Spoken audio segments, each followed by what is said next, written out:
네, 김지의 돌직구쇼에 오신 여러분 반갑습니다. 김지혜입니다. 저는 오늘도 이곳 광화문 청계 광장에 나와 있습니다. 오늘 아침 당장이라도 눈이 내릴 것처럼 깜깜한 하늘입니다. 날씨도 매우 쌀쌀합니다. 따뜻하게 입고 나오시기 바라겠습니다. 검찰의 청와대를 향한 수사가 번번이 막히고 있습니다. 특히 추미애 법무부 장관이 인사로 감행한 이번 검찰에 새로 부임한 요직들이 검찰의 수사를 맡고 있다는 얘기가 나오고 있습니다. 조국도 무죄다라는 얘기 나왔죠. 백원우 전 비서관의 기소도 미루자라는 얘기 나왔죠. 이번에 인사로서 검찰의 요직을 차지한 이성윤 중앙지검장이 이번에는 최강욱 공직기강 비서관의 기소도 결재를 안 해주고 있다. 검찰 내부에서 이런 볼멘 소리가 나오고 있습니다. 추미애 장관의 세 가지 방패다, 이런 얘기도 나오고 있습니다. 잠시 후에 이 이야기 다뤄보겠습니다. 저는 비가 오나 눈이 오나 매일 아침 이곳에서 여러분을 기다리겠습니다. 김지의 돌직구쇼 지금 라이브로 시작합니다. 잠깐만요.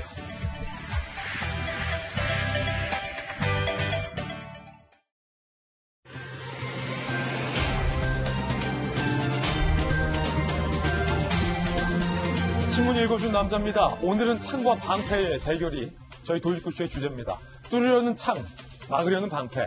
윤석열 총장의 청와대를 향한 창에 대해서 추미애 법무부 장관이 3명의 방패를 내려보냈다.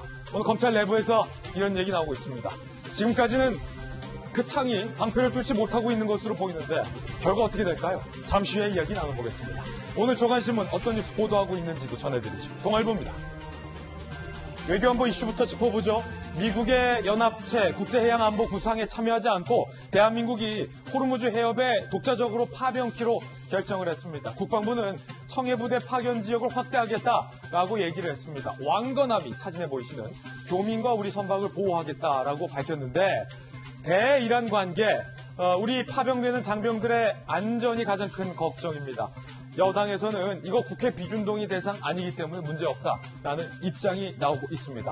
결국에는 미국이 끊임없이 우리에게 요구했던 호르무즈 해협의 파병에 대해서 우리 정부가 미국 측의 요구를 대승적으로 들어주었다라는 해석입니다. 다음 신문입니다. 이번엔 조선일보입니다. 오늘은 이겁니다. 그제는 조국에 대해서 무죄라 하고 어제는 백원우에 대해서 부르지 말자 하더니 오늘은 최강욱 청와대 공직기강 비서관에 대해서 기소를 미루고 있다는 얘기가 나왔습니다. 누구에 의해서 추미애 법무부 장관이 내려보낸 신임 이성윤 중앙지검장이 일주일째 이 결재 사인을 안 해주고 있다는 겁니다. 검찰 수사팀이 아니 지검장님 이거 그 최강욱 비서관 일단 빨리 불러야 됩니다. 결재 좀 해주십시오. 알았어 줘봐 하고 일주일째 결재를 안 하고 있다. 잠시 후에 이 이야기 나눠보겠습니다. 어쩌면 검찰 내부에서는 추미애 법무부 장관이 내려보낸 3명의 방패 중에 이 이성윤 방패가 가장 큰 방패다라는 얘기까지 나오고 있습니다. 이 검찰 수사팀 일각에서는 결국 조국도 백원우도 최강욱도 다 조사 못하는 것 아니냐라는 무기력한 목소리까지 나오고 있다고 합니다. 잠시 후에 전해드립니다. 네, 다음 신문입니다. 이번엔 한겨레 신문입니다. 이것도 좀 걱정이에요. 중국 춘절인데 이 관광 인파가 한국으로 몰려들고 있는데요. 신종 코로나 바이러스 이 공포 때문에 확진자를 접촉한 사람만 국내 33명인 것으로 집계가 됐습니다. 중국 춘절 관광 인파의 검역 비상이랍니다. 사진 한번 보시죠. 자, 불행 중 다행히도 첫 확진 중국인 상태는 안정적입니다. 하지만 근접 접촉한 승객과 승무원들이 44명, 출국자 11명 이 중에서 나갔어요. 빼면 33명 능동적으로 감시를 하고 있습니다. 별도로 중국에 다녀온 14명에 대해서도 우리 보건당국이 관리를 하고 있습니다. 격리됐던 환자들은 모두 다행히 음성으로 판정이 됐습니다. 그런데 이제 춘절이에요. 하루에 3만 명이 우리 대한민국에 입국을 합니다.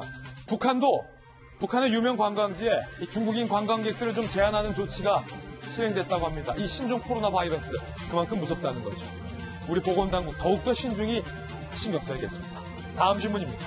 이번엔 한국일보입니다. 총선 얼마 안 남았습니다. 총선 이슈 오늘 한국일보는 여당의 3명에 주목을 했습니다. 말 많은 3인 출마 여당 지도부가 입도났다. 그 말 많은 3인 누굴까요? 사진에 보시면 김의겸 전 대변인, 정봉주 전 의원, 문희상 의장의 아들 문석균 씨, 이 3명의 출마에 대해서 민주당 내부의 현역 의원들 사이에서도 이렇다 저렇다 말이 많이 나오고 있는데 지도부는 침묵을 지키고 있다.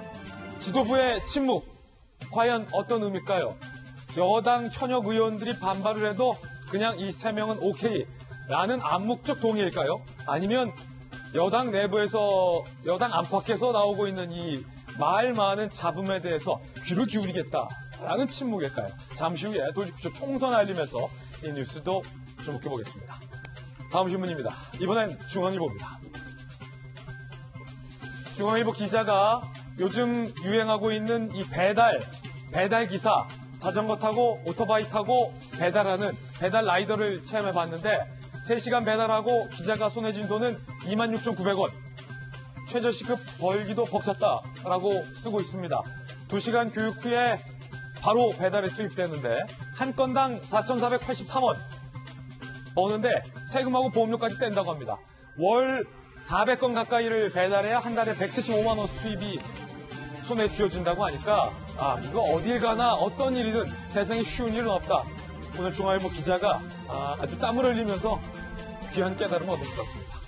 지금까지 신문 읽어주는 남자였습니다.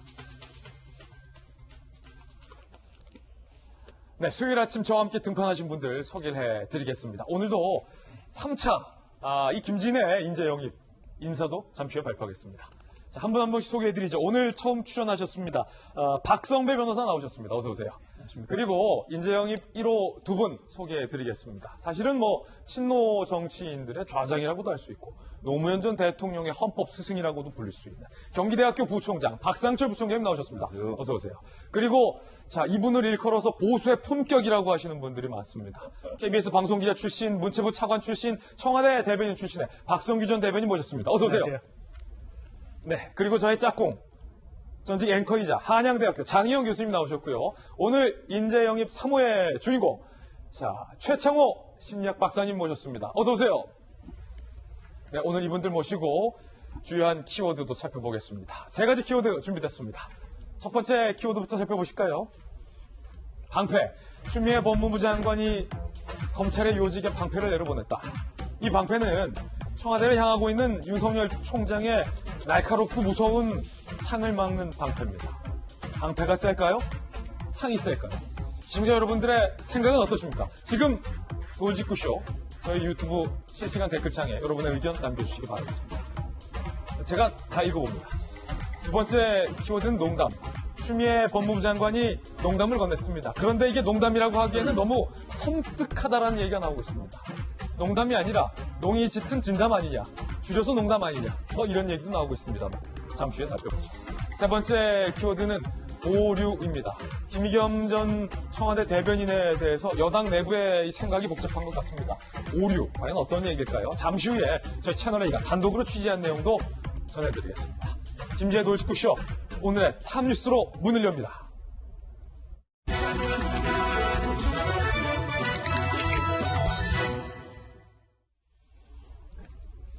창이 셀까요? 방패가 셀까요? 탑뉴스 주제는 창과 방패입니다. 윤석열의 날카로운 창을 막는 세계의 방패와 관련된 이야기 오늘 탑뉴스로 준비했는데 이번 인사 추미애 법무부 장관이 내려보낸 방패 중에서 가장 센 방패다. 검찰 내부에서 이런 얘기가 나왔습니다. 누굴까요? 그 방패 바로 보시죠. 중앙지검장에 막힌 최강욱 기소. 최강욱 공직기강 비서관에 대해서는 시청자 여러분들도 많이 아실 겁니다.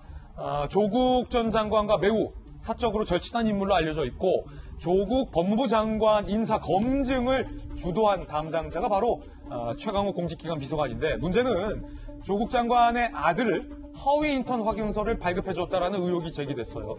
검찰은 이와 관련해서 수사팀이 심재철 취임 전인 지난 8일 대검에서 이렇게 보고했습니다. 수사팀이요. 수사를 한 결과 최강욱 공직기관 비서관에 대해서는 소환조사 없이도 물증이 확보된 게 많습니다. 그리고 확보된 진술도 많습니다. 업무방해 및 청탁금지법 위반 혐의로 기소가 가능합니다. 총장님, 수사팀이 수사해서 보고를 했다는 거예요. 그런데 지난 13일 최강욱을 기소하자라는 기소안을 보고했습니다. 누구에게? 이번 인사로 새로 부임한 이성윤 신임 서울중앙지검장에게 지검장님, 최강욱 공직기강 비서관 기소할 수 있게 해주십시오. 그런데 어찌된 일인지 부임 일주일 넘게 이성윤 중앙지검장이 결재를 하지 않고 검찰 표현에 따르면 뭉개고 있다. 이 뭉갠다는 표현은 사실 좋은 뜻은 아니잖아요. 근데 검찰 관계자들은 이제 뭉개고 있다. 지검장님이 이렇게 표현을 하고 있습니다. 결재 안 해주면 뭐 답 없죠. 검찰 관계자. 문재인 대통령이 경희대 법대 후배인 이성윤을 지검장에 발탁했을 때 중앙지검의 각종 수사를, 자, 이 표현 또 나와요. 지금 뭉갤 것 같다라는 말이 나왔고, 그런 우려가 현실화되고 있다라고 검찰 관계자는 오늘 얘기하고 있습니다. 뭉갠다. 상당히 지금 감정이 들어가 있는 암축적인 표현이 두 군데서 나왔어요. 중앙지검장이 결재를 안 해주고 뭉개고 있다. 조금 전 검찰 관계자도 중앙지검의 각종 수사를 신임 중앙지검장이 뭉개고 있다라는 표현이 나왔는데, 박성규 전 청와대 대변인 청와대에 계셨으니까 그때도 혹시 뭐 뭉갰나요? 글쎄요, 그렇게 물어보시면 제가 기억하는 건 없는데 한번 여러분들 기록이 있는지 한번 찾아보십시오. 신문 기록, 방송 기록이 다 있을 테니까. 예. 어저께죠. 어저께. 문재인 대통령께서 국무회의를 주재하면서 이른바 검찰개혁법을 통과시키면서 이렇게 얘기하셨어요. 객관성, 정치적 중립성이 중요하다. 얘기하셨는데, 보면은 대통령께서는 항상 정말 옳은 말 하시고 필요한 말씀 하십니다. 그 상황에 맞는. 문제는 대통령의 말과 현실이 전혀 다르게 흘러가고 있는 상황이 지금 반복되고 있기 때문에 국민의 실망이 커지고 있거든요. 궁금해요. 이쯤 되면은 대통령이 그걸 알면서, 그런 상황을 알면서 그냥 걱정하고 또는 의심하는 국민들을 향해서 메시지만 그렇게 던지는 것인지, 아니면은 밑에 있는 보좌관들과 참모들, 장관들이 대통령의 명을 거역하고 있는 것인지, 예. 반복되는 일에 대해서 이 참 고민스러운 부분인데요. 요즘에 이성윤 지검장에 대해서 가장 강력한 방패다 말씀하신 그 김진 앵커의 얘기에 저는 전적으로 공감합니다. 그렇습니까? 맞습니다. 방패 맞습니까? 예. 이성윤 지검장이 누군지 한번 제가 좀 살펴드릴게요. 다 아시는 얘기예요. 자, 검찰의 보직 중에서 가장 화려한 빅3라고 하는 보직이 있습니다. 예. 첫 번째가 대검 반부패 강력부장입니다. 지금 심재철 부장이 맡고 있는 거죠. 두 번째가 법무부 검찰국장입니다. 거기서 법무부 검찰과 관련된 모든 일들을 다 주무르는 아주 강력한 자리죠. 세 번째가 지금 이성윤 지검장이 가지고 있는 서울중앙지검장 자리입니다. 예. 그래서 지금 검찰 역사상 이 세 가지를 동시에 다 해본 사람은, 세 가지 보직을 거친 사람은 딱 2명밖에 없어요. 역사적이네요. 전설적이네요. 이성윤 지검장까지 포함해서. 예. 그런데 이성윤 지검장은 여기다 하나의 기록을 더합니다. 뭐냐면은 이 세 가지 엄청난 보직을 1년 안에 지금 다 거치고 있습니다. 문재인 정부 들어와서. 예. 전례가 없었던 일이죠. 문재인 대통령 얼마나 신임하는지 알 수 있는 부분인데, 언론에는 경희대 법대 후배라고만 지금 강조를 하는데, 사실은 그보다 더 귀한 인연은 참여정부 문재인 대통령이 민정수석으로 있을 때 그 밑에서 일을 했던 비서관 출신이죠. 예. 문재인 대통령을 잘 안다고 하는데, 저는 도대체 이성윤 이분이 어떤 분인가 궁금해서 뭐 몇 군데 좀 물어봤어요. 도대체 이분은 어떤 분이냐 그랬더니 검찰 내부에서도 교류하는 분이 별로 없다 그래요. 사교성도 별로 없고 자기 혼자 일에 파묻혀서 일하는 분인데 자기 업무엔 정말 충실한 분이라는 소문이 나 있더라고요. 좋게 말하면 원칙주의자라고 얘기하고, 조금 더 나간 사람들은 교조주의적인 자기 중심을 가지고 있다. 예. 별명이 탈레반이다. 이렇게 얘기를 해요. 예. 그래서 걱정하는 사람들은 뭐라고 걱정하냐. 별명이 탈레반이에요. 예, 그렇게 얘기를 하는 거예요. 한 번 꽂히면은 이 양반은 끝까지 간다. 꽂히는 게 어느 쪽으로 꽂히냐 하는 것이 문제인데, 이분의 이런 전력을 가지고 알고 있는 사람들이 걱정하는 게 하나 있더라고요. 이분이 지금까지 본인의 의지와 관계없이 좌천이 돼가지고 한직에 머물렀던 경험이 있었다는 거예요. 부하의 잘못으로, 또는 본인이 처리했던 사건에 당사자에게 공격을 당한 이런 아픔으로. 그러면서 아픔도 겪고 이러면서 이번에 서울중앙지검장으로 발령이 돼가지고 첫 번째 일성에 대해서 좀 달라진 것 아닌가 하는 얘기를 합니다. 그게 뭐냐? 보도가 됐었죠. 취임 일성을 했던 게 뭐죠? 절제된 검찰 권력의 행사를 얘기했습니다. 검찰 권력의 절제를 얘기했어요. 저분 스타일 아닌데, 저분은 철저히 끝까지 파헤쳐서 검찰이 가지고 있는 권력을 통해서 실체적인 진실을 끝까지 파헤치는 것이 저분의 스타일인데 왜 저런 얘기를 할까? 뭔가 달라졌다. 예. 지금 본인에 대해서 이렇게 걱정과 이런 우려가 있다는 것도 좀 들어봤으면 좋겠다는 생각이 듭니다. 여기까지 말씀을 드리죠. 그런가 하면 검찰 내부에서 이 세 가지 방패 얘기도 오늘 나오고 있습니다. 방패 본 김에 마저 살펴보시죠. 방금 최강욱 공직기관 비서관은 이성윤 중앙지검장에게 맡겼다. 검찰 수사팀은 이런 볼멘 소리 냈고요. 조국 기소는 심재철이 막았다. 두 번째 방패겠죠. 심재철 반부패 강력부장 조국 무혐의 보고서 작성하면서 대검 간부 회의 통해 결정할 필요 있다는 내용을 포함시키라라고 이른바 상가집에서 반말로 항의를 했었던 양석조 연구관에게 지시를 했었는데 거절을 한 바 있습니다. 어쨌든 조국 전 장관에 대한 기소는 심재철이 막았다. 그리고요.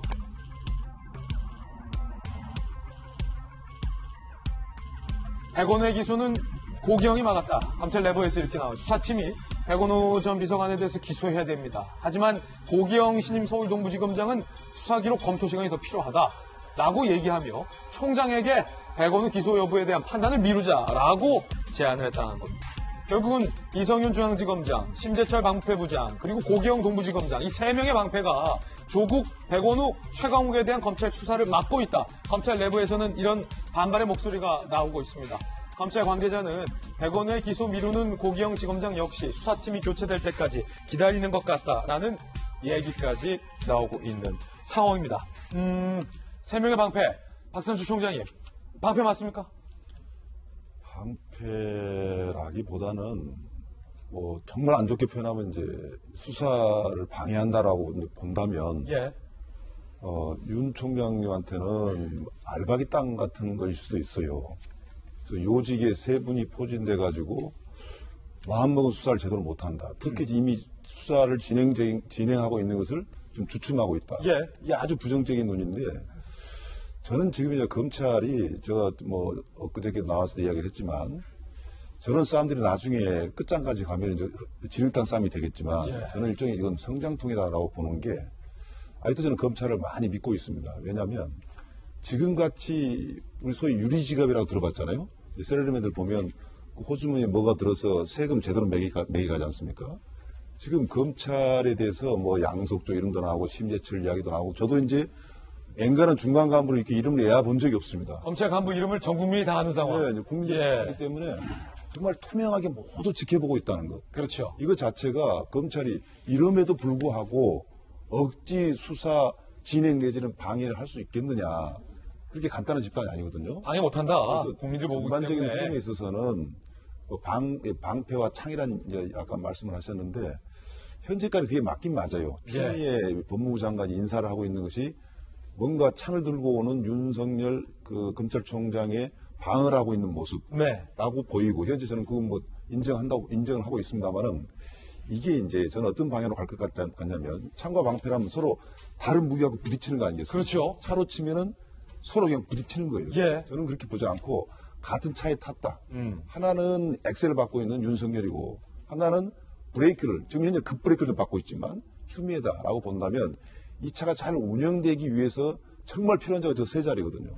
뭐 빅3, 빅4까지 나갈 수가 있겠지만 그렇기 때문에 현재 지금 주로 어떻게 보면 청와대에서 이루어지고 있는 일을 수사를 하고 있기 때문에 이건 많은 국민들이 뭔가 의심의 눈초리를 보는 건 사실이에요. 예. 그래서 그러나 이런 기관이 뭔가 주춤하고 있지만은 보다 좀 재검토를 제대로 해가지고 정말 기소를 해서 법원에 가서 이상한 사건이 벌어지거나 또 어쩌면 검찰이 갑자기 들어지는 사건이어서 언론은 좋아하지만 이거 법적으로는 문제없는 사건일 수도 저는 있거든요. 저는 백원우 건만큼은 재검토를 좀 해봐야 한다고 저는 생각을 해요. 이 법학 박사로서 봤을 때. 그래서 그렇기 때문에 이 문제는 많은 문제점이 있음에도 불구하고 검찰이 어떤 큰 틀에서는 어쩌면 국민들이 볼 때 그래 조금만 지나면 제대로 방향 잡겠다.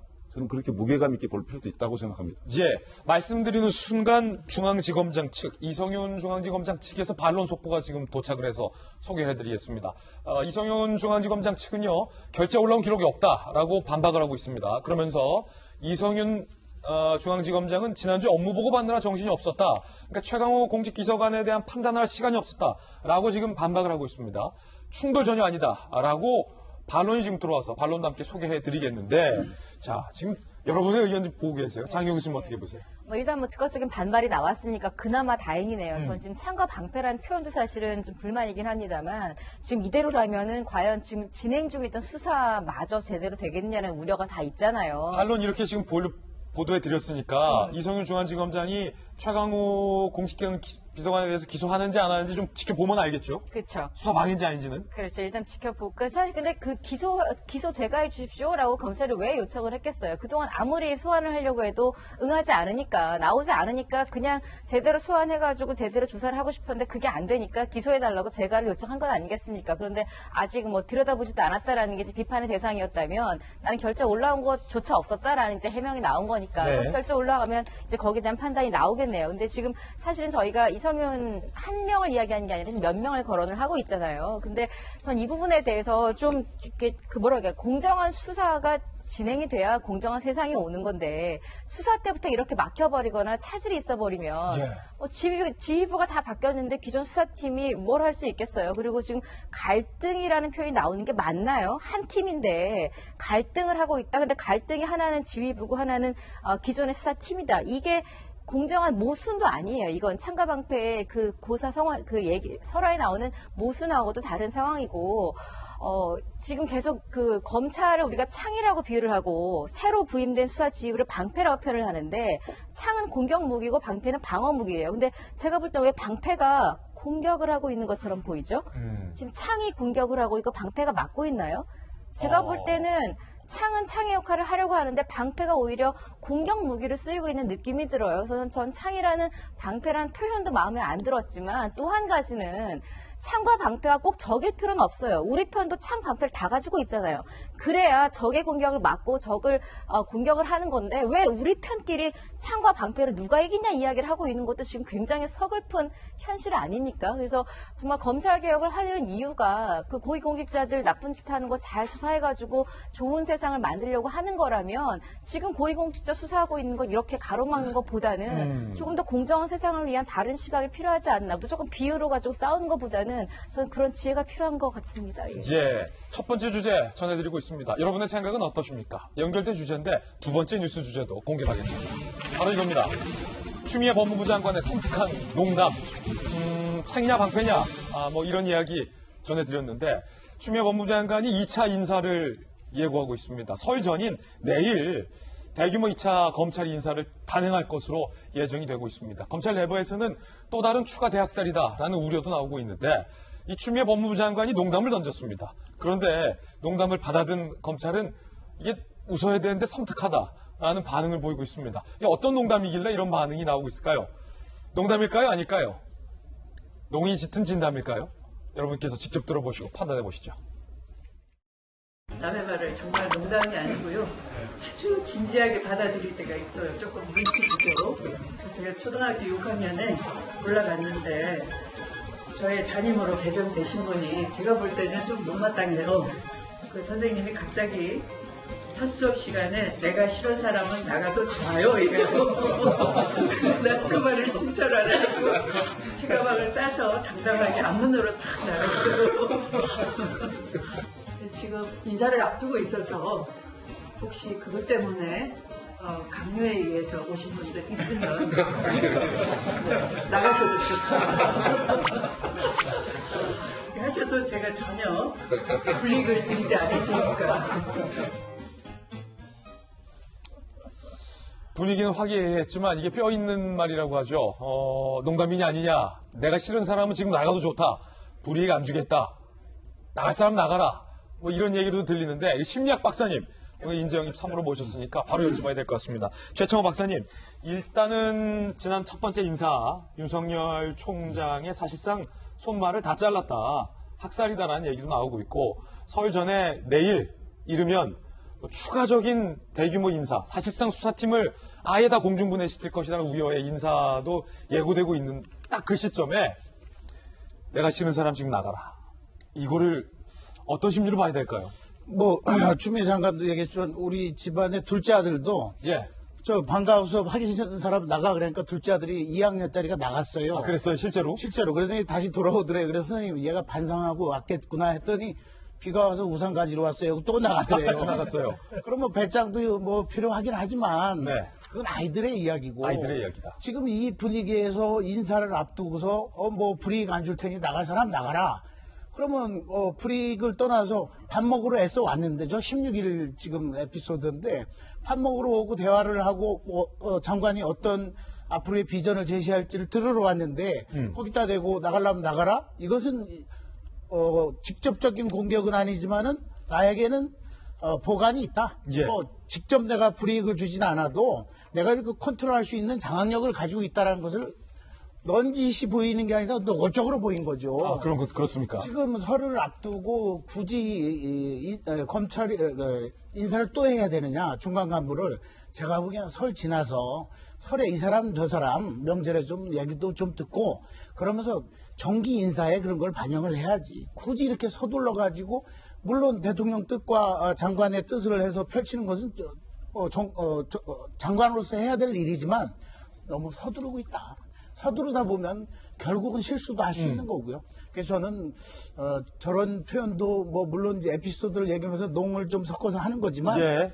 저런 것은 일종의 경고 내지는 받아들이는 사람의 입장에서는 이거 뭔가 진의가 압박을 숨겨져 느낄 수 있다. 있는 거죠. 협박은 좀 지나지만 압박감을 느낄 수 있는 거다. 그리고 인사를 서두를 필요는 없다. 네. 예.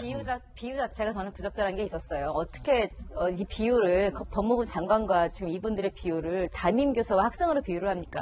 반장과 반원이면 저는 이해를 하겠어요. 지금 하명이니 이런 표현이 계속 거슬리고 있는 입장에 추미애 장관의 지금 시선이 또 보이는 거잖아요. 나는 선생님이고 넌 제자야. 가르치면 뭐 그냥 이런 받아들이는 게 학생이잖아요. 반장은 사실은 반원들을 같이 이끌어가는 리더이고 합의를 할 수도 있고 협의를 할 수도 있고 무언가를 추진하는 사람인데 담임교사와 학생의 비유 자체가 저는 추 장관의 자기 생각을 너무 드러낸 것이 아닌가 하는 생각도 들었습니다. 자, 내일 이르면 설 앞두고 두 번째 검찰 인사가 단행된다는 겁니다. 그 내용도 함께 보시죠. 자, 설 앞두고 추가된 학살, 검찰에서는 이렇게 보고 있고 법무부에서는 정상적인 인사의 범위 안에 드는 인사다라고 규정하고 있는 인사. 어제 검찰 직제 개편안이 국무회의 통과했어요. 청와대의 선거 개입 의혹, 조국 사건 등등 이른바 살아있는 정권을 수사하고 있는 수사팀은 대부분 축소하거나 폐지하는 아니다는 얘기가 나오고 있고요. 조선일보 보도에 따르면 설 연휴 직전인 내일 이 중간 간부 인사를 단행할 예정이라는 얘기예요. 검찰 내부에서 인사 교체 폭은 줄이되 현 정권 수사팀 인원을 콕 집어서 바꾸겠다는 것이다 라는 얘기도 나오고 있고 연휴 전 인사는 설 쇠느라 흩어진 검사들의 집단 행동이 나서기 어려운 점을 고려한 게 아니냐. 그렇기 때문에 설 직전에 인사하는 거다라는 분석도 나오고 있습니다. 법조계에서는 1차 인사는 윤석열 무력화, 내일 인사는 정권 수사팀 무력화라는 우려도 나오고 있는데 박선배 변호사님, 특히 이 시점이 설 연휴 전이라는 것, 한 검찰 관계자는 이제 설에 고향도 내려가야 되고 설 앞두고 미리 휴가 쓴 사람도 있고 하니까 요때 딱 인사를 해서 검찰이 반발 못하게 하는 것이다. 이런 얘기도 나오고 있는데 어떻게 보십니까?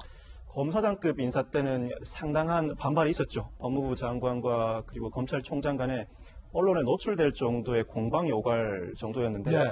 사실 후임, 즉 부장검사급 이하 인사는 그 정도 논란은 없을 것이라고 예상을 하고 있습니다. 그럼에도 불구하고 지금 논의되고 있는 것처럼 대부분 대폭 물갈이가 된다면 어느 정도의 반발은 충분히 예상되죠. 그런데 그 시점을 설 연휴로 한다면 어떤 일이 벌어졌을 때 그 조직 내부에서 의견이 모아지고 조직적인 행동으로 나오려면 타이밍이 중요합니다. 타이밍이 중요하다. 타이밍이 중요하고 그 어느 정도 사건에 대한 인지, 공분이 무르익을 과정이 필요한데 예. 그럼에도 불구하고 설 연휴 직전에 인사가 단행된다면 각자 본인들 업무하시는 분들도 업무하시겠지만 고향으로 내려가시는 분들도 있고 각자가 모여서 이 논의를 충분히 이어나감으로써 공분을 표출할 만한 시간적 여유가 없죠. 그 시간을 뺏는 거다. 그 시간을 뺏는 거다라는 분석이 충분히 일리는 있습니다. 그래서 사실상 수사 과정에서 검사장급 고위직 인사도 상당히 중요하지만 실무진이 사실은 더 중요합니다. 그 실무진이 수사 기록으로 남겨두면 교체되는 실무진이나 예. 고위직이 건드릴 수가 없는 것이거든요. 그럼에도 불구하고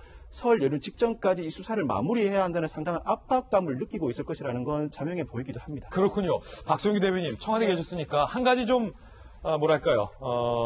좀 안타까움은 모르겠습니다. 판단은 우리 국민 여러분들께서 하신 거니까 판단은 뒤로 하고 설 연휴 전에는 보통 이제 신임 법무부 장관도 오셨고 새로 중앙지검장도 오셨으니까 좀 수사팀들 고생했으니까 그동안 어찌됐든 우야됐든 햄 세트라든지 식용유 세트 아니면 고향길에 부모님 갖다 드려라 하고 사과랑 배 예쁘게 한 많이도 아니고 한 6개만 해서 검사들한테 좀 이렇게 선물 주고 그런 걸 좀 기대한 분도 많았을 텐데 그게 아니라 어떤 분에게는 너 나가가 될 수 있는 이 인사안이 발표되니까 그게 좀 안타깝네요.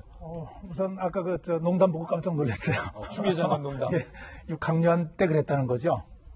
강단이 있다는 걸 강조하려고 하셨는 건지 아니면은 지금 분위기에서 그냥 농담으로 정말 던진 건지 모르겠는데 상황하고 연결될 수밖에 없어요. 농담이든지 말이든지. 지금 상황 속에서는 섬뜩하게 들렸을 것 같고요. 우리 그 얘기 알지 않습니까? 인사가 만사다. 인사가 만사다. 예, 인사가 만사입니다. 이미 1월 8일 인사를 통해 가지고 이 정권이 검찰에 대해서 어떤 시각을 가지고 있구나, 앞으로 어떻게 진행되고 있겠구나 하는 것들을 95% 이상 노정시켰어요. 예. 그리고 지금은 그대로 흘러가고 있어요.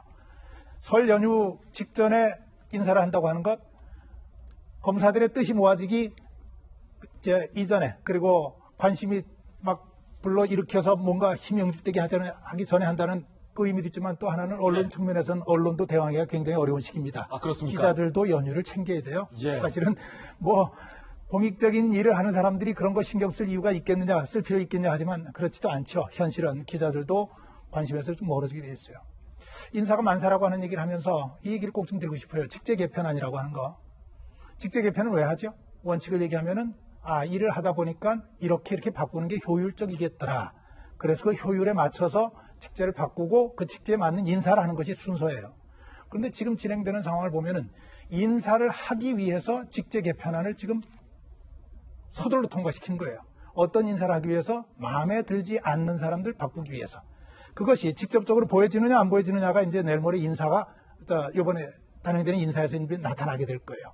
그런데 여러 군데서 얘기했기 때문에 한 가지만 더 얘기를 합니다만, 필수 보직 기간이라는 게 있지 않습니까? 왜 그렇죠? 누구든지 그 보직에 가서 하던 일은 잦은 인사로 인해서 영향받지 않도록 하겠다는 거예요. 흔들리지 않게. 예, 그럼 지금 이미 정권을 향한, 또는 정권이 아니라 다른 부분을 향한 수사가 진행되고 있는 상황이기 때문에 인사가 진행이 되면은 이 수사 흐지부지 되거나 중간에 마무리될 수밖에 없어요. 지금 박 변호사님 얘기하셨지만 설 연휴 전에 저걸 마무리한다? 안 돼요. 무슨 얘기죠? 이거 제대로 가지 말자는 얘기예요. 제대로 가지 말자는 얘기. 수사하지 말라는 얘기다. 저는 이게 너무 거침이 없어요. 오얏나무 아래서는 갓근도 고쳐내지 말라는 얘기 했다는 것 우리 흔히 얘기하는데, 지금 진행되고 있는 일들을 보면은 너무 눈에 많이 보이는 일들을 그렇지 않은 것처럼 얘기하면서 가는데 거침이 없고 눈치를 보지 않아요. 저는 이거를 오만이라고 생각을 하는데 굉장히 위험한 현상입니다. 국민들이 눈뜨게 지켜보고 있다는 것들 꼭 기억하셔야 될 것 같아요.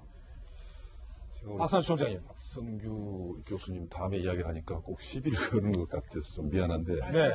조목조목 반박을 하는 건 아니고 전체적인 그 틀에 있어서 제가 이제 수긍할 수 있는 것이 많이 있긴 있습니다만은, 아까 추미애 장관이 한 건 저는 농담 아니라고 봅니다. 저 농담 아니다. 이번에 직제 개편을 하고 인사, 사실 예고된 인사입니다. 명절이라는 그 시기는 말하기에 따라서 야박하게 보일지 모르겠지만, 저도 어떤 조직에서 인사 책임을 한번 진 적이 있었는데, 주말에 하게 되더라고요. 그런데 그걸 갑자기 일요일 날 전날한 게 아니라 그동안에 축적된 것을 그때 이제 전면적으로 이제 발표를 하는 겁니다. 아마 그 인사 내용이 이미 많은 사람들이 저는 검사한테 알고 있다고 봐요. 이미. 예, 특히 많은 사람이 대상이다 보니까 그동안에 억울하게 한 적이 있던 사람들이 굉장히 많습니다.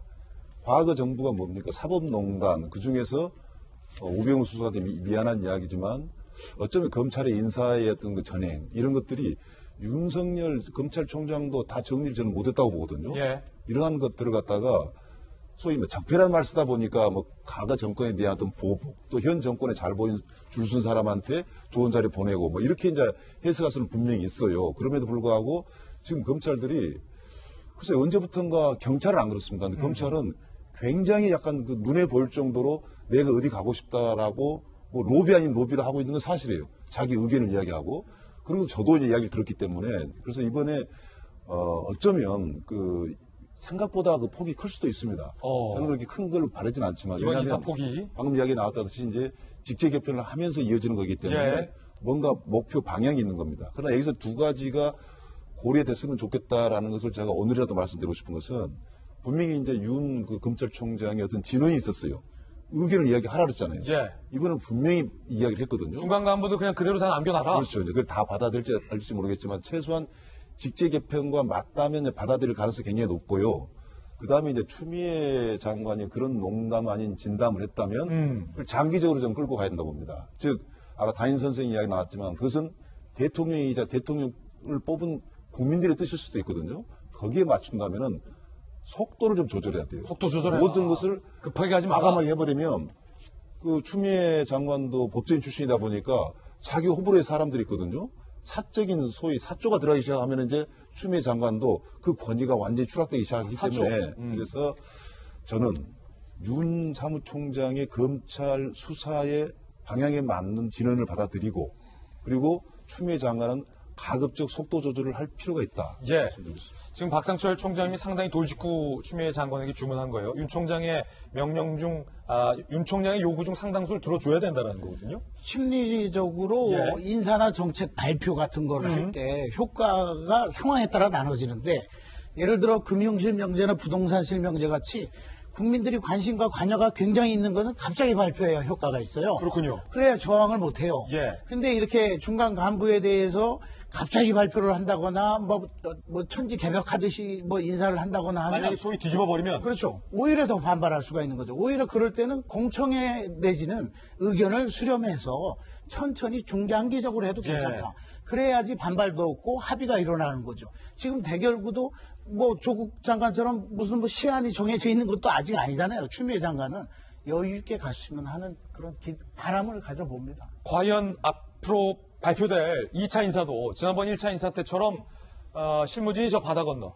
혹은 저 땅끝마을 혹은 수사 권한 없는 무슨 연수원 이런 데로 갈 인사가 될지 아니면 슬로우 윤 총장의 의견을 받아들일 인사안이 발표될지 조금 더 지켜보겠습니다.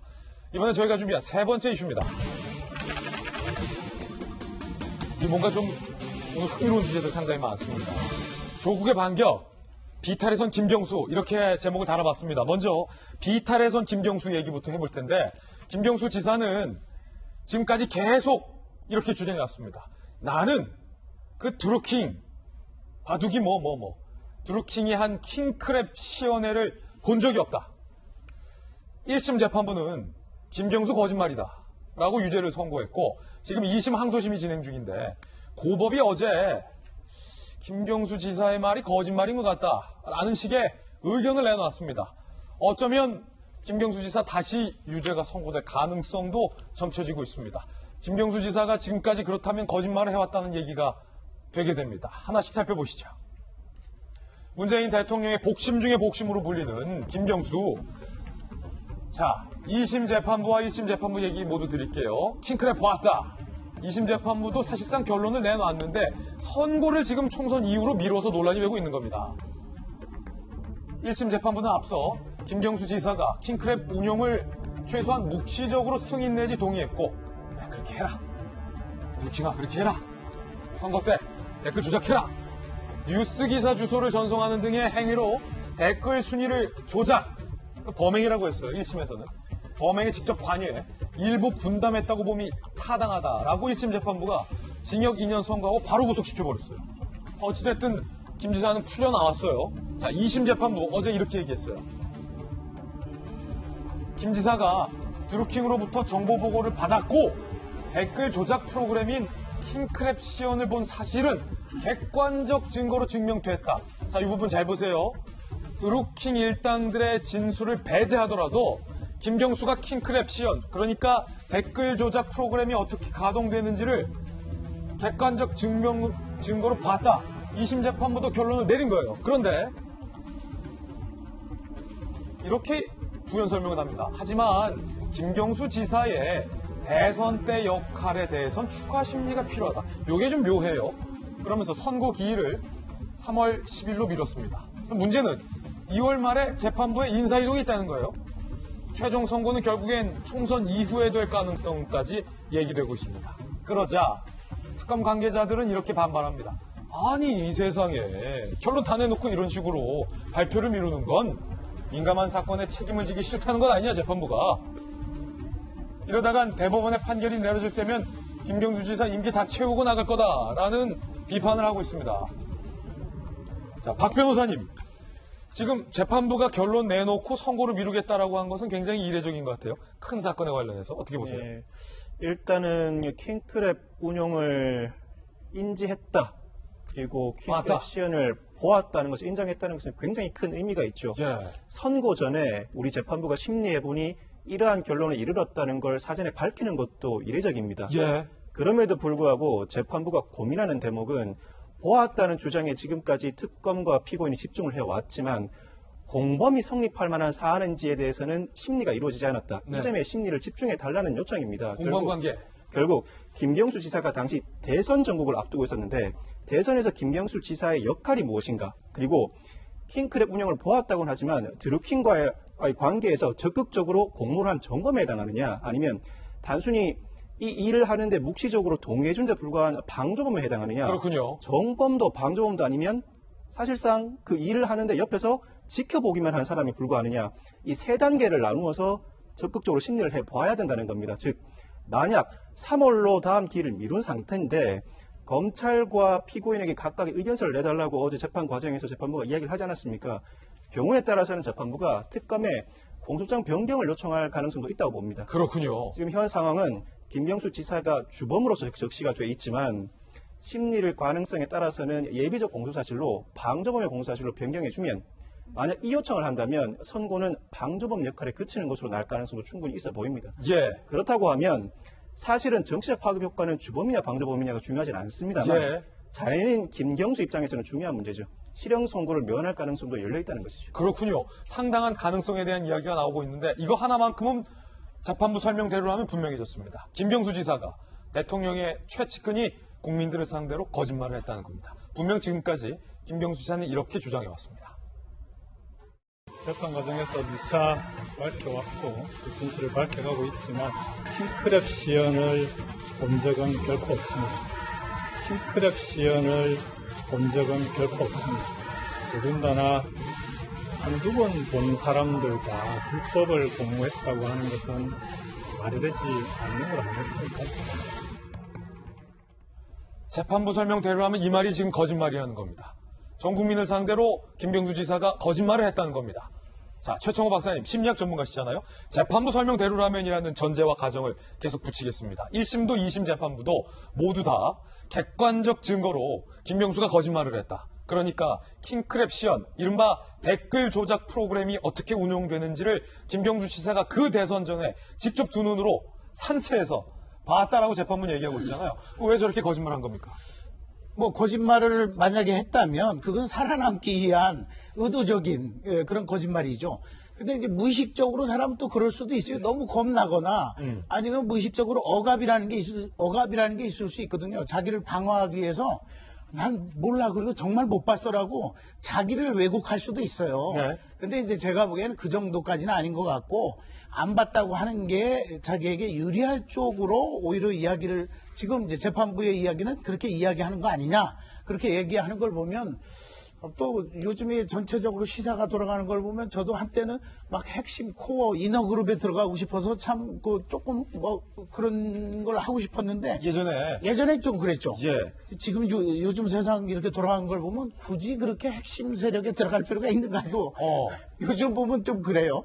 근데 거짓말을 하는지 안 하는지는 조금 더 지켜봐야 되겠지만 의도적으로 뭔가를 자기를 방어할 수밖에 없는 그런 처지인 것만은 분명해 보입니다. 그렇다면 박성규 전 대변인, 이 재판부의 선고 결정을 미룬 판단에 대해서도 뭔가 의아하시는 국민들이 많을 것 같아요. 많죠. 저도 좀 의아합니다. 예. 사실은 지금까지 다뤄온 게 봤냐 안 봤냐가 핵심이었거든요. 산채에서. 그럼 1심 재판부하고 2심 재판부는 기준이 왜 이렇게 달라진 거예요? 물론 역할에 대해서 공동으로 공모를 어느 정도 수준까지 했느냐, 이 사람이 어느 정도 대선에서 역할을 했느냐 하는 것에 대한 판단, 뭐 더불어 보자고 할 수 있어요. 그러나 지금까지 징역 2년 선고를 하고 법정 구속까지 했던 것은 현장에서 봤다 안 봤다를 가지고 일했고, 그 부분과 관련해서 본인이 저렇게 강력하게 부인을 해왔었기 때문에 그 부분에 대한 거거든요. 예. 또 재판부가 어저께 8가지라고 하던가요? 뭐 구체적으로 이런 부분에 대해서 답변을 달라고 양쪽에 요구를 했다고 합니다. 요구를 했다고 하는데, 사실은 김경수 경남지사가 당시 대선 당시에 어떤 역할을 했는지는 물론 특검에서 이제 뭐 자료를 당연히 낼 겁니다. 내는데 그건 객관적인 사실로 이미 다 증명이 돼 있어요. 문재인 대통령이 가장 측근에서 활동하면서 문재인 대통령 내부에서 중요한 역할을 했다는 것이. 선거 때 그게 있거든요. 공식 조직이 있고 비공식 조직이 있어요. 사실은 훨씬 큰 역할을 하는 조직은 비공식 조직입니다. 그리고 문제가 될 만한 사안들 혹시라도 바깥으로 빠져나가서 얘기가 좀 이상해질 내용들은 공식 조직 통하지 않습니다. 어떤 경우든지. 저런 경우는 공식 조직 통해서 갈 수가 없죠. 왜? 그 이전에 박근혜 대통령 선거 때 국정원의 댓글 사건 때문에 우리가 얼마나 난리가 났었습니까? 예. 그것 때문에 책임자가 책임을 졌고. 달리 얘기하면 이런 얘기하고 같이 연결되는 것 아닐까요? 그때 당시에 국정원 책임자는 대선 당시에 공식 조직에서 어떤 중요한 역할을 한번 확인해 봐야 할 필요가 있지 않느냐. 그래 공동정범 관계가 성립되는지 안 되는지 봐야지 거기에 대해서 책임을 물을 수 있는 것 아니 이렇게까지 좀 확장할 수 있지 않을까요? 저는 그 말이 그 말이다. 저는 재판부가 너무 민감한 사안이라는 건 이해를 하지만 비겁하게 회피하고 있는 것 아닌가 싶습니다. 특별히 주목하는 것은 2월 달에 정기 인사가 예고돼 있잖아요. 재판부 가운데 2명이 빠지게 돼 있습니다. 지금 인사 예정 대성자로 돼 있어요. 그러면 이 재판 처음부터 다시 해야 되는 거예요. 익혀야 되잖아요. 판단의 근거는 또 개인에 따라 달라질 수 있습니다. 독립기관이기 때문에. 중요한 판단을 뒤로 미루는 고뇌의 흔적이 있기는 하지만 국민의 입장에서 고뇌한 것이 아니라 자신들의 입장에서 고뇌한 것 아닌가 하는 의아함을 가지게 됩니다. 예. 그런가 하면 조국 전 장관이 검찰의 공수장에 대해서 강력하게 부인하는 입장을 냈습니다. 조국 전 장관의 입장 살펴보시죠. 100원의 부탁에도 유재수 감찰을 계속했다. 검찰의 공소 내용은 사실관계와 부합하지 않으며 법리적으로도 직권남용죄에 해당하지 않는다라고 어제 입장문을 내서 검찰의 공소장에 대해서 반박을 했습니다. 그런데 문제는 지금 서울대 안에서 벌어지고 있어요. 범죄 사실에 대해서 통보를 받고도 서울대의 징계 조치 여부에 대해서 아직 미정미정. 검찰은 조국 장관에 대해서 10가지 범죄 사실을 구체적으로 적시해서 A4용지 2장으로 통보를 해주었다. 서울대에 27일 설 연휴 지나야 결론이 나올 거다. 서울대가 결론을 미루고 있다라는 겁니다.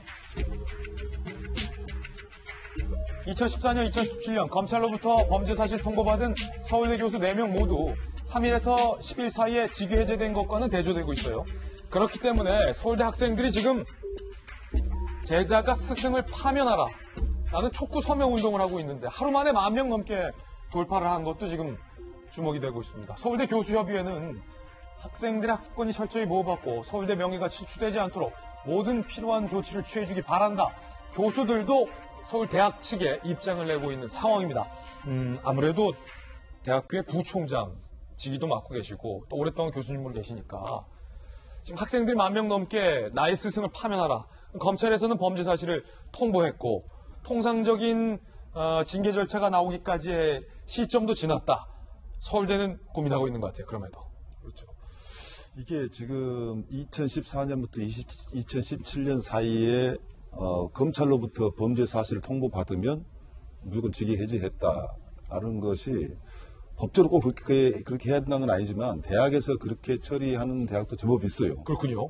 그러나 또 경우에 따라서 저도 징계위원회에 이제 가끔 들어가서 이제 그 징계 심사위원을 한 적이 있었는데 여러 가지 사건이 올라옵니다만은 그 중에 이제 경찰이나 특히 이제 검찰 더 나아가서 이제 재판에 진행 중인 것은 약간은 이 징계를 미루는 경우가 많이 있었습니다. 즉 결과가 나온 다음에 봐야 되겠다라는 건데 그러면 검찰의 그 기소를 하는 것 자체가 범죄 유죄다라고 확신을 한다면 당연히 직위 해제를 해야 되고 그런 방향을 가야 되겠지만 대원칙은 제가 대원칙을 이야기하려면 이 자리에서 하려는 건 아닌데 우리 헌법상의 무죄 추정의 원칙이 있지 않습니까? 예. 그것을 갖다가 이 학교에다가 된다고 저는 또 무리라고 봐요. 왜 학생들 학습권이 있기 때문에. 그러나 저는 이 사건에 대해서는 검찰이 이제 그 조국과의 관계에 있어서 지금 특히 이제 백원우 사건 관련돼 가지고는 자기 개인 딸 입시 관련된 것은 말을 하지 않고 묵비권을 행사하지만 지금 말을 하지 않습니까? 이건 직무였고 정무적 판단이었고 내 직무 범위 내에 있다. 제가 봐도 그것은 정말 조국 입장에서는 억울하다라는 측면도 없지 않아 있을 것 같아요. 그런 다툼과도 이제 포함돼 있기 때문에 저는 어찌 보면 그 전에 서울대가 했던 어떤 통상적인 관행을 저는 그대로 반복할 필요는 없고 서울대에서 책임 있는 이야기를 좀 해줄 필요는 저는 있다고 봅니다. 서울대에서 그럼에도 불구하고 왜냐하면 검찰의 수사가 일방적으로 생각한다는 것에 대해서 사회적 분위기를 너무 놓치면 안 돼요. 많은 국민들이 정말 조국 문제가 있고 공정성에 문제가 있고 비난을 하지만 또 그만큼 숫자가 또 아니다. 심지어는 추미애 법무장관이 조국 관련 그 수사도 좀 문제가 있다라고 속도를 좀 조절하고 있는 상황이지 않습니까? 이런 뭐 약간 정치적인 측면도 없잖아 있지만은 이런 다툼이 있기 때문에 서울대는 좀 큰 좀 문제가 닥쳤어요. 문제가. 그래서 그런 판단을 내려주고 그 다음에 그 조국 교수가 교수로서의 강의를 할 수 있냐 없냐 이 직무를 갖다가 정지시켜야 되냐 말아야 되는 문제는 저는 학생이 판단을 그 기회도 줄 필요가 있다. 좀 많은 학생들이 만미 서명 운동을 한다고 하는데 과연 조국이 과연 그 대학 그 강단에 쓸 자격이 서울대에서만큼은 없다라고 판단된 것이 학생들이 한번 정말 냉정히 판단해 본 것. 저는 그것이 이제 수강 신청이 얼마큼 들어오냐 저는 눈여겨져는 봐야 된다고 보거든요. 해당될지 안 될지도 한번 봐야 된다. 예. 그렇군요. 자, 서울대학교의 과연 징계 결과 설 연휴 후에 어떻게 발표되는지도 한번 지켜보겠습니다. 이 가운데 지금 보세요. 김경수 지사 흔들흔들, 조국 전 장관 흔들흔들, 진중권 교수가 한마디 했습니다. 매일 한마디씩 하시는 것 같아요. 진중권 교수. PK 패밀리의 대부는 누구냐라고 묻고 있어요. 우리 식구인데 왜 감찰하느냐. 이건 말이라고 하냐. 이게 말이냐 뭐냐라는 거예요. 말이냐 막걸리냐. 백원우 전 비서관 지금 때리는 거죠. 원래 감찰은 우리 식구에게 하는 거고 남의 식구에게 하는 거 사찰이다 라고 얘기하면서 조국 도둑 잡으라고 그 자리에 앉혔더니 외려 경찰이 마피아와 작당해서 눈 감아주고 범행 흔적 담긴 CCTV마저 지워줄 격이다 라고 비판을 했습니다. 혈연관계 아닌 사람들이 식구 타령하는 대표적인 경우가 사교 집단 아니면 범죄 조직이다. 대통령 자신이 PK 패밀리의 대부로 생각해 제 식구들 살길이 챙겨주려다 벌어지는 일이다라고 현 대통령까지 비판을 하고 있습니다. 장 교수님, PK의 대부라고 생각한 게 잘못이다. 진 교수는 이렇게 보고 있어요? 네, 뭐 PK 하나회라고 또 그 조직을 친문 세력들을 이야기하기도 했어요. 굉장히 강력한 어조를 쓰고 있고 그 하나회의 조직원들로 뭐 조 전 장관뿐만 아니라 뭐 김경수 지사 그리고 추미애 현 법무부 장관까지 거론하면서 PK 하나회 일원이라고 표현을 했죠. 근데 이 부분에 대해서 물론 말은 좀 거친 면이 있어요. 근데 지지자건 아니건 간에 정권의 어떤 진영 논리에 떠나서 이 부분에 대해서 지금 많은 분들이 가슴 아파하는 부분을 조금은 좀 과하게 표현했다 저는 이런 생각도 들었습니다. 그러니까 표현 자체에 대해서 좀 거부감이 있는 분들은 계시겠지만 이거 어제 우리 돌축구에서 했던 말 똑같은 거잖아요. 우리 식구면 잘못했을 때 그걸 가르쳐서 좋은 사람이 되게 만드는 게 맞지. 더러운 거 감추고 숨겨가지고 그 다음에 잠깐 시간 끌다가 더 높은 자리를 올려주고 이 자체가 정말 식구를 위한 것이냐. 그 같은 말이거든요. 감찰은 우리 식구인데 하는 거지. 우리 식구인데 감싸주기를 하고 감찰을 안 하는 건 말이 안 된다라는 것이고 남의 식구 하는 건 사찰인데 지금 어쩌면은 두 가지를 같이 빗댄 거거든요. 내 식구는 감싸면서 제대로 수사하고 있는 검찰에 대해서는 사찰을 지금 약간 이제 그렇게 비유까지 저는 했다라고 이중적인 이야기를 했다라고 그렇군요. 봐요. 근데 어쨌든 좀 저는 모르겠어요. 좀 과한 표현이지만 속 시원해하는 국민들도 많았겠다라는 생각 들었습니다. 예. 제가 뭐 짧게 한마디만 드려볼까요? 방송 준비하면서 제가 자료를 좀 뒤져봤더니 네. 2016년 10월 25일 날 문재인 당시에 전 대표입니다. 전 대표가 개인 성명을 발표를 했어요. SNS를 통해 가지고 최순실 전국대입니다. 예. 제가 그거 좀 읽어드릴게요. 뭐라고 하셨습니까? 지금 상황하고 좀 빗대서 한번 좀 들어보세요. 속속 밝혀지는 최순실 게이트의 실상은 차마 부끄럽고 참담해서 고개를 들 수조차 없는 수준이다. 우리 정부사에 이런 일은 없었다. 우병우 수석을 포함해서 비선 실세와 연결돼 국정을 농단한 현 청와대 참모진은 일괄 사퇴시켜야 한다. 그리고 청와대는 수사를 받아야 한다. 우병우 체제 검찰이 이 사건을 제대로 수사하지 못한다는 것은 세상이 다 아는 일이다. 당장 청와대를 압수수색해서 의혹을 밝혀야 할 사안인데도 뒷짐만 지고 있다. 국회 국정조사를 통해서 진실을 밝혀야 한다. 필요하면 특검까지 해서 엄정하게 사법 처리를 해야 한다. 이게 지금 문재인 대통령께서 대통령 되기 전에 민주당 대표 물러난 다음에 했던 얘기입니다. 한번 참고를 좀 했으면 좋겠습니다. 네. 저는 그 진중권 교수가 이게 이제 26일 동안 151건을 썼잖아요. 어마어마하게 썼어요. 엄청나게 썼는데 두 가지 심리 상태일 수가 있어요. 하나는 매닉 상태, 조증 상태에서 이렇게 가능해요. 막 피곤하지 않고 밤새면서 쓸 수가 있어요. 근데 그런 상태가 아니고 아드레날린이 분비된 분노의 상태다 이거예요. 분노의 상태다. 근데 진중권 교수 자체가 친문 쪽에 글을 많이 쓰고 그쪽에 있다가 이런 오히려 친문을 비판하는 쪽에 이런 글을 쓴다? 오죽하면 그러겠느냐를 좀 참고했으면 좋겠어요. 예, 심리적인 분석까지 들어봤습니다. 이번엔 저희가 준비한 네 번째 이슈입니다. 총선 소식 살펴보러 가시죠. 돌아온 임종석, 여권의 3대 리스크, 뭐 이런 제목이 지금 두 개 다 동시에 나와 있습니다. 돌직구조 총선 알림판 바로 확인해 보시죠. D-84 첫 번째 총선 알림입니다. 여당 내부에서 고민이 있습니다. 현역 의원들인 김의겸, 정봉주, 문석균 이 세 사람에 대해서 어찌하오리까 현역 의원들 사이에서도 말이 많다 고민하고 있다는 겁니다. 말 많은 3인 바로 만나보시죠. 김의겸 전 청와대 대변인 전북 군산에 출마 선언을 했는데 청와대 관사에 살면서 투기를 했다라는 논란에서 지금 자유롭지 못하죠. 이른바 관테크 얘기가 나오고 있고요. 정봉주 전 의원도 서울 강서갑에 출마 선언을 했어요. 그 지역 국회의원인 금태섭을 잡겠다. 빨간 잠바를 입고 있다. 라고 비판을 하며 출마 선언을 했지만 역시 거짓말과 미투 논란에서 자유롭지 못합니다. 그리고 문석균 씨는 경기의정부가 아버지 지역구에 출마 선언을 했지만 세습에 이번엔 문석균 씨의 자녀의 교육에 아빠의 공간 찬스를 썼다라는 얘기까지 나오고 있는 그런 상황입니다.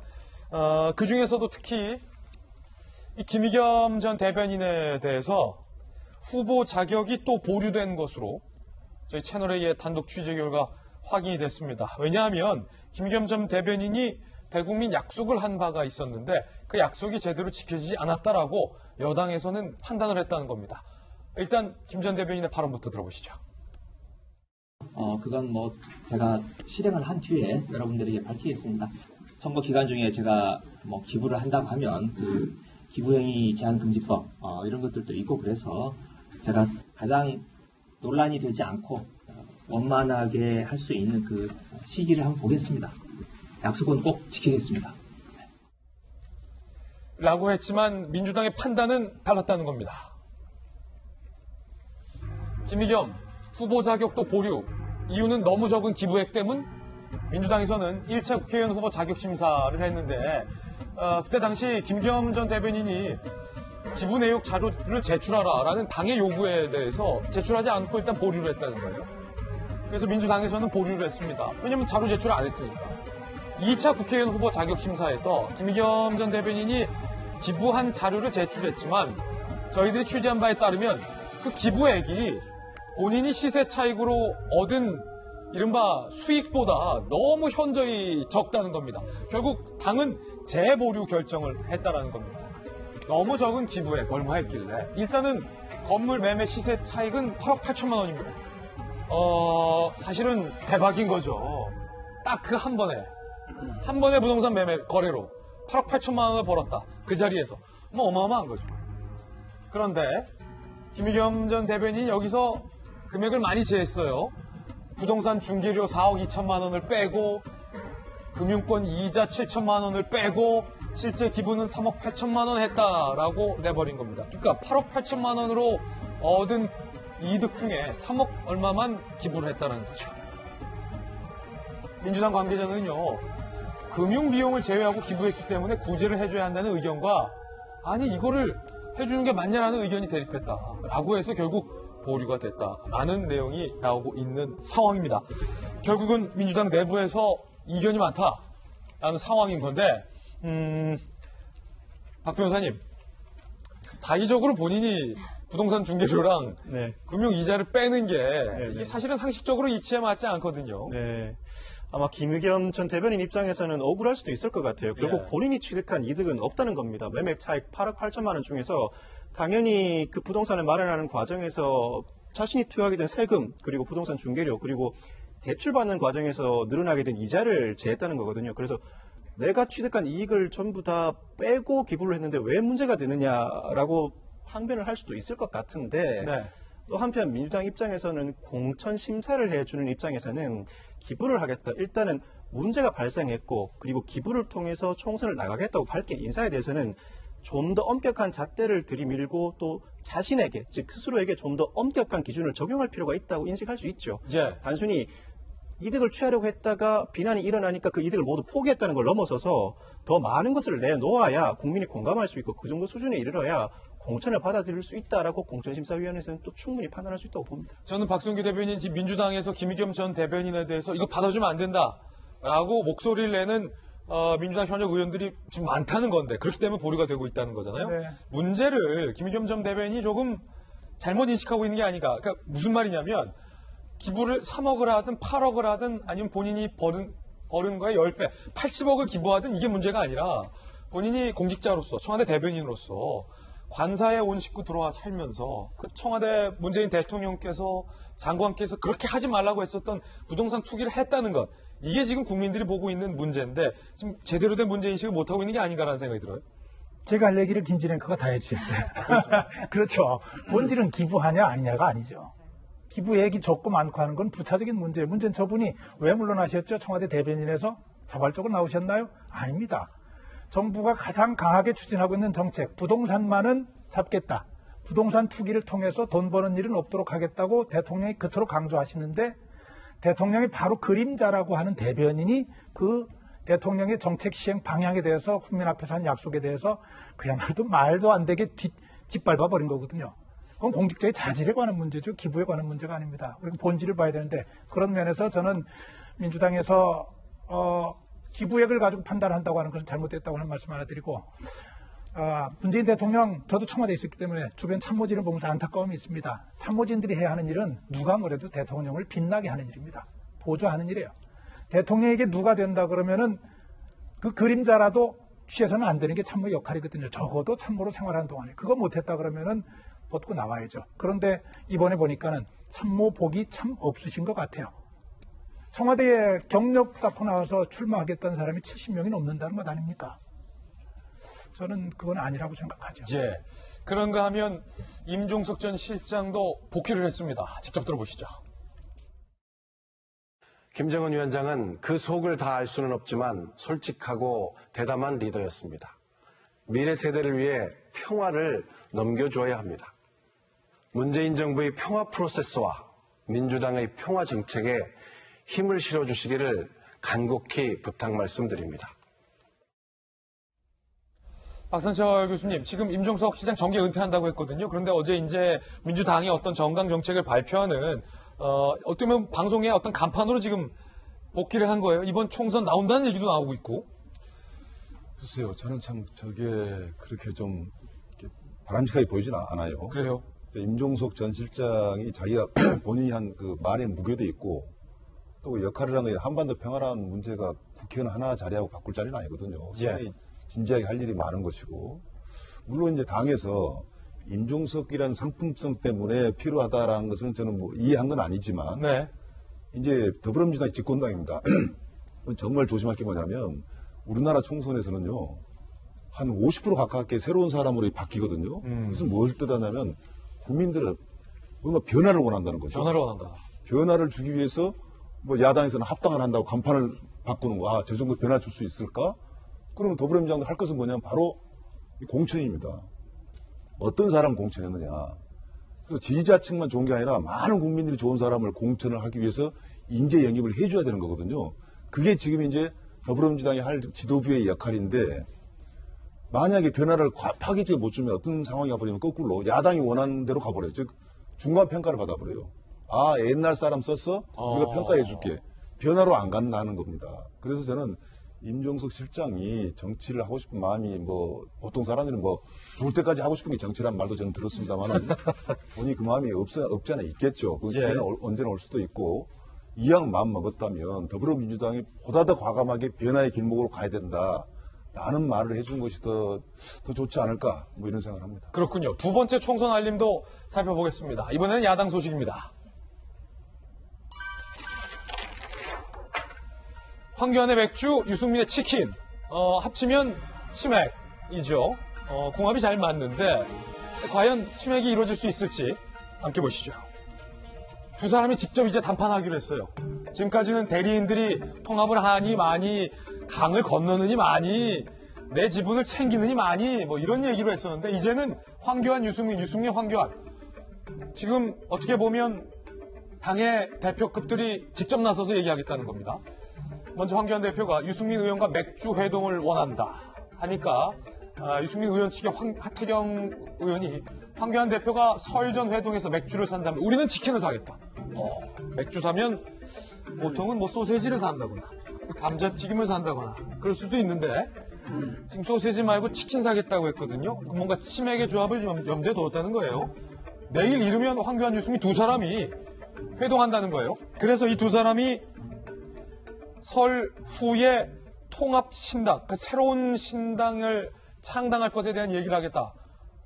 이런 얘기 나오고 있고 여기에 더해져서 제주도에 있는 무소속의 원희룡 지사까지 그 신당 내가 힘 합치겠다라고 거들고 나섰습니다. 들어보시죠. 오늘 우리 원 지사님한테 좀 부탁 좀 드리러 왔습니다. 여기에 대한 상당한 지혜와 통찰력이 좀 있는 분이라고 생각을 합니다. 그리고 거기서 중심적인 역할을 좀 해주십사 하는 청을 드리러 오늘 왔습니다. 그리고 야심이 상당히 아무튼 일정까지 다 바꾸는 정신이라고 생각했습니다. 이번에 좀 중요한 결정을 해주셔서 그런 점에서 우리 원지사님 힘이 필요하다. 사실 좀 괴롭고 제가 고민할 부분이 있으면 원지사는 그 이후에 힘을 보태겠다라고 선언을 하기도 했습니다. 그런데 이 보수통합 과정이 그렇게 순탄치만은 않은 겁니다. 또 다른 보수통합의 축인 안철수 전 대표는 강력하게 비판을 했습니다. 들어보시죠. 예전 생각에 많이 사로잡히신 것 같습니다. 그것이야말로 정부 여당이 바라는 함정에 들어가는 길이라고 생각합니다. 1대1 구도가 되면 정부 여당이 이길 수밖에 없는 지금 그런 상황입니다. 야권에서 치열하게 혁신 경쟁을 하는 것이 나중에 합한 그 파해가 훨씬 더 클 수 있는 길이라고 저는 생각합니다. 지금 최 박사님 여당뿐만 아니라 야당 쪽의 상황도 순탄하게 가는 타다가 또 안철수 전 대표가 확재를 뿌리잖아요. 지금 순탄치만은 않아요. 뭐 아무튼 외국에서 마라톤을 많이 하고 포레스트 검프처럼 뭔가 이제 깨달음을 얻고 왔는데 네. 제가 보기에는 구도는 잘 잡은 것 같아요. 구도는 잘 잡고 제3지대에서 파이를 키우자 하는 건 좋은데 그 영향력이 어디까지 갈지는 이제 좀 더 지켜봐야 되겠고요. 하태경 대표역 같은 경우에는 조건부잖아요. 황 대표가 맥주를 사면 내가 치킨을 사겠다는 거지 내가 먼저 치킨 사겠다는 게 아니거든요. 예. 이게 굉장히 상호성 규범을 가지고 있는데 조건부란 말이죠. 예. 깨질 수도 있고 안 될 수도 있는데 제가 보기에는 그러한 전체적인 국면에서는 뭐 원희룡 지사가 힘을 보탠다 해도 안철수 전 대표의 일정 부분의 역할이 좀 나타나지 않을까 하는 생각을 해봅니다. 그렇군요. 여야의 두 가지 총선 뉴스에 대해서도 전해드렸습니다. 이번엔 저희가 준비한 다음 순서 오늘의 하풀입니다. 오늘은 과연 어떤 분들이 하풀 4인방에 선정됐을지 직접 만나보시죠.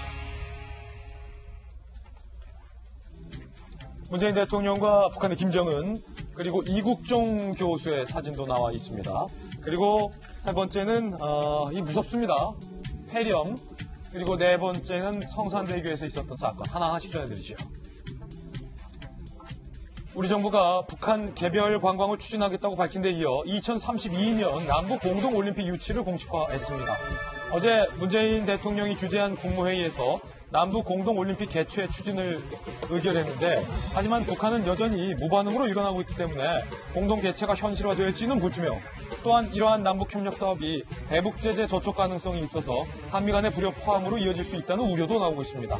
이런 상황에서 정부는 어제 미국이 요구해온 호르무즈 파병에 대해 독자 파병을 결정했습니다. 미국이 주도하는 호르무즈 호위연합에 참여하는 대신 청해부대의 작전 지역을 확대해 독자적으로 작전을 수행하는 방식입니다. 이 같은 독자 파병 결정이 해협 안정에 기여하라는 미국의 요구에 부응하면서 이란과의 관계까지 고려한 절충안이라는 평가가 나오고 있습니다. 또한 이번 파병 결정으로 북한 개별 관광 같은 남북 협력 사업 관련 미국과의 협상이 한결 수월해질 것이라는 전망도 현재는 나오고 있는 상황입니다.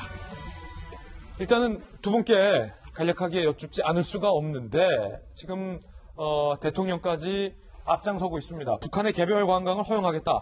거기에 이어서 남북 공동올림픽 얘기까지 나왔는데 먼저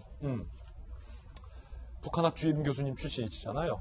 이게 가능은 합니까? 지금 북한이 이렇게 맨날 하루가 멀다 하고 대통령에 대해서도 조롱하고 있는데. 북한학교 주임 교수 지금도 하고 있습니다. 계속 하고 계십니다. 북한 문제가 상당히 전문적인 문제라고 생각을 해요. 온 국민들이 관심을 갖고 있지만 최고의 전문가가 사실 대통령이 돼야 됩니다. 지금 이제 부질없다고 생각하는 사람들이 많아요. 북한선을 전혀 받아주지 않은데 갑자기 올림픽을 같이 가자하지 않느냐. 또 미국서 가지 말라는데 금강산 관광 가려고 그러냐. 무모하지 않느냐. 부질없고 무모하다고 생각하면 안 됩니다. 왜냐하면 앞으로 지금 저는 사실 지금까지 문재인 정부는 남북관계에 관한하는 북한과 미국에 끌려왔다고 생각해요. 오히려 북한과는 물밑 접촉도 하면서 또 미국과는 토론해야 돼요. 이 동맹이라는 게 일방적인 게 있을 수 없는 것입니다. 그래서 토론을 하고. 그래서 저는 물밑고 토론도 좋고 이 남북관계라고 이 동맹관계는 일방적인 관계가 있을 수가 없어요. 또 우리 스스로 일방적인 관계를 나서도 안 됩니다. 미국을 믿고 가자, 북한을 아직 우리 믿을 수 없다. 이것도 어떻게 보면은 이름 맞기도 하지만은 문제를 풀어가는 열쇠를 우리가 갖지를 못해요. 그렇기 때문에 저는요, 뭐 당사자냐, 뭐 중재자냐 그러는데 중재자든 당사자든 남북 문제든 한반도 평화 문제든 반드시 문재인 정부라면 다른 정부가 아니고 문재인 정부라면 이 문제에 관한하는 지속적으로 무마리만큼 계속 문제 제기를 하는 것 저는 결코 우리 대한민국에 미칠 게 없다고 생각합니다. 예. 박 교수님 얘기에 상당 동의합니다. 무모하고 또 부질없는 짓이라고 할지라도 시도를 계속해야 한다는 거, 전적으로 공감합니다. 다만 상황은 살펴야 합니다. 상황은. 그리고 무모하고 부질없는 이 의미 있는 시도가 왜 남북 문제에만 집중되느냐 하는 거예요. 무모하고 부질없는 것 같은 이 시도가 미국 관계에서도 한미 관계에서도 진행이 되고 대야당 관계에서도 진행이 되고 그리고 또 대기업 관계에서도 진행이 되고 골고루 돼야 되는데 왜 북한 문제에만 이것이 집중되냐 하는 것이 문제고 지금 상황은 우리가 알지 않습니까? 남북 관계가 이렇게 경색된 첫 번째 이유가 뭡니까? 첫 번째 제가 청와대에 있었던 시절이니까 알아요. 박광자 씨라고 하는 분이 금강산 관광 갔다가 북한 경비병에 총살당하면서 벌어진 문제거든요. 그 뒤에 일단 사건 사고들이 또 이어졌지만요. 정부가 가장 크게 신경 써야 할 일은 국민의 안전입니다. 특히 국민의 안전과 관련해서 위험 지역에 그래서 여행 지역도 거기는 위험하니 가지 말라고 자제 경고도 하는 것이고 가면 보호하지 못한다고 경고도 하는데 지금 미국에서 가장 민간인들 사이에서 핫하게 떠오르고 있는 화제 중에 하나가 원비어 부모님의 활동입니다. 예. 북한에 관광 갔다가 호텔에서 무슨 전단지 하나 가지고 나오려고 했다는 그 제목이었죠. 정치범 수용소 가서 고문받고 죽고 식물인간 상태로 나왔다가 그 부모가 뭘 하고 있냐면 북한 정부를 상대로 외국에서 재판을 걸고 있지 않습니까? 북한의 자산에 대해서 전부 지금 몰수를 하고 있어요. 압수를 하고 있어요. 그런 상황을 보면서도 저렇게 안전에 대한 얘기보다 앞으로 보이지 않는 현재 상황에 대한 고민은 없이 저렇게만 가는 부분에 대한 걱정이 좀 있다는 말씀을 꼭 좀 드리고 싶은 겁니다. 네, 이번엔 두 번째 학부 소식인데 이국종 교수에 관한 뉴스입니다. 충격적인 돌직구를 내버렸어요. 나는 20년간 앵벌이었다. 이렇게 말했습니다. 외상센터장직에서 물러나겠다고 밝혔던 이국종 교수가 병원 측과 보건복지부를 향해 정부를 향해 작심 비판을 쏟아냈습니다. 병원이 정부 예산을 다른 곳에 써놓고 적자 때문에 인력 충원을 못했다고 거짓말한다는 것. 자신은 20년간 앵벌이었다며 허탈한 심경을 내비쳤습니다. 이 교수의 돌직구 직접 들어보시죠. 지금 복지부부터 저희 병원에 이르기까지 숨 쉬는 것 빼고 다 거짓말이에요. 아주대병원이 적자를 감차고 어쩌고저쩌고 빽빽한 거짓말이에요. 정말 선생님들은 모르실 거예요. 얼마나 우리가 당하고 있었는지 여기서. 얼마나 힘들게 했는데 병원에서.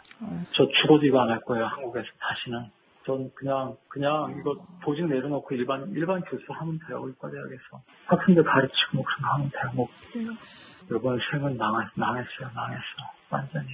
선생님이 이 총선에 나가시려고 하는 건 아니에요? 선생님, 제가 원내 정치도 못하는데 무슨 그러니까 전혀? 없어요, 선생님. 진짜 몰라요, 제가.